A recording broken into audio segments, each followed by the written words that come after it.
ప్రధానమంత్రి కిసాన్ సమ్మాన్ నిధి తొలి విడత నిధుల పంపిణీకి సిద్ధమైంది కేంద్రం. మొదటి విడతలో 2,000 రైతుల ఖాతాలో వేసేందుకు ప్లాన్ చేస్తున్నారు అధికారులు. ఇతర రాష్ట్రాల్లో ఎలాంటి సమస్యలు లేకున్నా రాష్ట్రంలో పథకం అమలుపై భిన్న అభిప్రాయాలు వ్యక్తమవుతున్నాయి.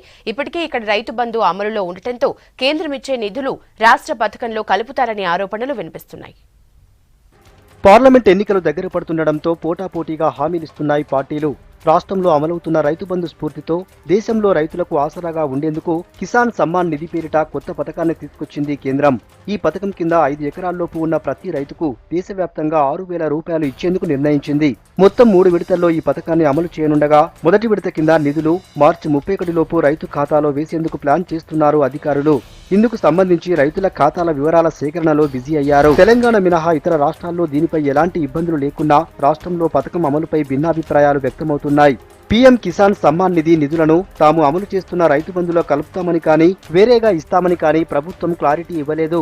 రైతు బంధు పేరుతో ఎకరాకు మొదటిసారి 8,000 ఇచ్చిన సర్కార్ రెండోసారి అధికారంలోకి వచ్చాక 10,000 చేసింది. అయితే ప్రస్తుతం కేంద్రం కూడా ఇలాంటి పథకాన్నే తీసుకురావడంతో రైతు బంధులో ఆ నిధులు కలిపే అవకాశం ఉందంటున్నారు బీజేపీ నేతలు. అలా కాకుండా వేరువేరుగానే నిధులు అందించాలని కోరుతున్నారు. రైతు బంధు పథకం వేరు, రాష్ట్ర ప్రభుత్వం ఇచ్చేది. కేంద్ర ప్రభుత్వం ఇచ్చేటువంటిది నరేంద్ర మోడీ గారి కిసాన్ రైతు పథకం. ఆ కిసాన్ రైతు పథకానికి డైరెక్ట్గా బ్యాంక్ అకౌంట్లో వస్తాయి, రైతు యొక్క బ్యాంక్ ఖాతాలో వస్తాయి. దీన్ని వేరువేరుగానే విడివిడిగానే ఇది అమలు చేయాలని మేము కోరుతా ఉన్నాం. కిసాన్ సమ్మాన్ నిధి కింద కేవలం 5 ఎకరాలలోపు ఉన్న రైతులకి పెట్టుబడి అందనుంది.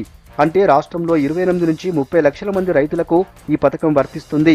అయితే ఎట్టి పరిస్థితుల్లోనూ కేంద్రం ఇస్తున్న నిధుల్ని రాష్ట్ర నిధులతో కలిపే అవకాశం లేదంటున్నారు రైతు సంఘాల నేతలు. దేశవ్యాప్తంగా ఒక్క తెలంగాణలో మినహా మిగతా ఏ రాష్ట్రంలోనూ ఇలాంటి పథకం లేదంటున్నారు. మిగతా రాష్ట్రాలలో ఎక్కడా కూడా ఈ రైతు బంధు అనేది లేదు.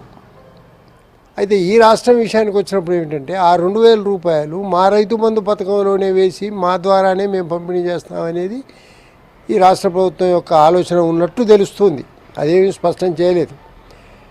కానీ కేంద్రం ఇస్తున్నటువంటిది తమ రైతులను తమకు అనుకూలంగా తమ విధానాలను సపోర్ట్ చేయడానికి వీలుగా మార్చుకోవడం కోసం ఇస్తున్నటువంటి ఈ పథకం. ఇది ఏ పరిస్థితులలో కూడా రాష్ట్ర పథకంలో దీన్ని జమ చేయడం జరగదు. రైతు బంధు, పీఎం కిసాన్ లాంటి పథకాలు రైతులకు కేవలం ఉపశమనం మాత్రమే అంటున్నారు రైతు సంఘాల నేతలు. మార్కెట్లో రైతులు పండించిన పంటలకు సరైన గిట్టుబాటు ధర కల్పిస్తే బాగుంటుందని కోరుతున్నారు.